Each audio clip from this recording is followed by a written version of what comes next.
আব্দুল করিম খাঁর ধর্ম ছিল গান, আইনস্টাইনের ধর্ম দিগন্ত পেরোনো। কবিরের ধর্ম ছিল সত্যের বয়ান, বাতাসের ধর্ম শুধু না থামা কখনো। ভ্যান গঘের ধর্ম ছিল উন্মাদনা আঁকা, গার্সিয়া লোরকার ধর্ম কবিতার জেদ, লেনিনের ধর্ম ছিল নতুন পতাকা, আগুনের ধর্ম আজও ভস্যের চরিত। এত এত ধর্ম কিন্তু একই গ্রহে থাকে, এই ওকে সে তাকে আরো জায়গা করে দেয়। তবে কেন অন্য পথ ভাবায় তোমাকে?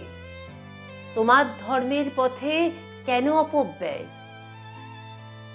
যে তোমাকে শিখিয়েছে দখলের কথা, যেন সে ধর্মই নয়, প্রাতিষ্ঠানিকতা।